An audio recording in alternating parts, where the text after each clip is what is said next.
For the first time, Bishop Richard Lennon spoke at length about the parishes he ordered closed.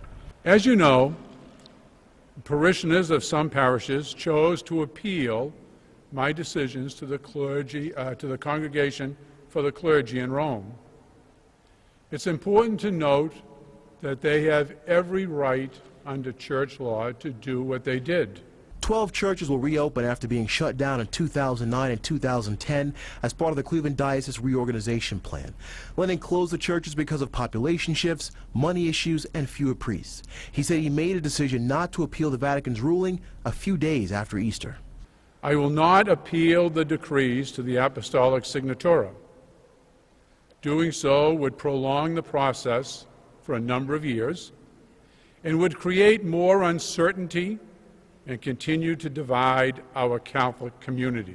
The bishop did not say when the parishes would reopen, only saying possibly within a few months. But he warned they will need to make some changes. While specifics vary, the parishes that are reopening will face many of the challenges that led to their being closed. And the bishop added these churches will need to support themselves. It will be essential for each of these parishes to demonstrate on an ongoing basis that they have the active membership and the financial wherewithal to sustain themselves. All right, now Bishop Lennon was asked these parishes that are reopening, what would happen if they cannot support themselves? Would he try to close them again? He simply said he would not speculate on that question. We're live in Cleveland. On your side, I'm Michael Baldwin, News Channel 5. Michael, before you get away, as you stand right outside the diocese headquarters there, St. John Cathedral in downtown Cleveland, along the diocese headquarters, let me ask you, did the bishop say what the churches that are going to reopen, what the parishioners must do? What did he say they need to do in order to stay open? Well, he said that what they need to do is they need to support these parishes.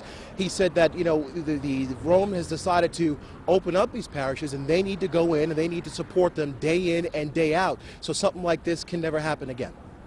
Thanks. Many thanks. Michael Baldwin handling that part of the story for us. We appreciate it, Michael. While dozens of parishes closed over 2 years ago, parishioners didn't go anywhere. They've held prayer services and have continued to come together in their fight to have their church reopened. Today, many of those dedicated parishioners who never gave up hope say their hard work paid off. News Channel 5's Tracy Carlis continues our team coverage live from St. Wendelin Church on Cleveland's west side. And Tracy, these parishioners look at their church as really part of their family. Absolutely, Danita. You know, religion is very personal, and a lot of these parishioners took it very personally that their churches were closed. From the west side, power of prayer, to the east side. It's a wonderful day for St. Casimir's Church and Parish. Parishioners of a dozen closed Cleveland Catholic churches are rejoicing.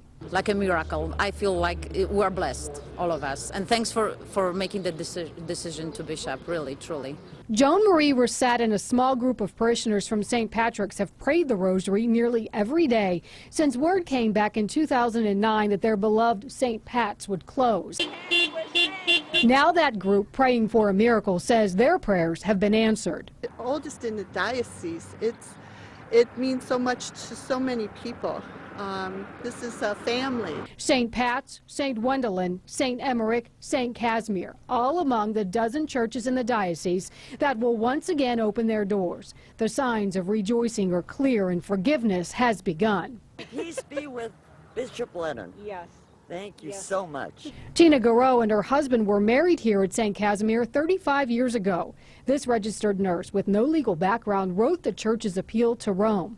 This is almost like another resurrection of our church. We have another chance to show the Catholic Diocese that we are a viable and vibrant parish. Churches once closed, now reopened. Churches packed with memories of baptisms, weddings, and funerals.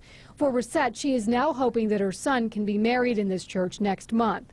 But details on when the churches will open their doors again is not clear. And tonight at 7:30 here on the steps of St. Wendelin, parishioners will gather to pray and say thank you. Reporting live in Cleveland, Tracy Carlis, News Channel 5. Tracy, I would have to imagine with this act of faith here that their prayers were answered has increased their faith, hopefully, as the parishioners gather to once again get their church back in the community and active again.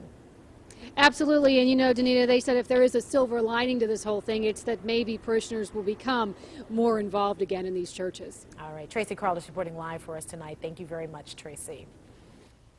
Definitely the power of the people here, Leon. Went to work and it worked out for them. I will tell you one thing. I covered this story when it began, when the announcement was made many months ago that the churches were closing. I went to one church, talked to the parishioners there, talked to the priests there, and they all said that they would work hard to get the attention of Rome and the Vatican to see if they could turn this decision around, and indeed they have. They certainly have, and they have forgiven Bishop Lennon, Indeed they which have. is good too.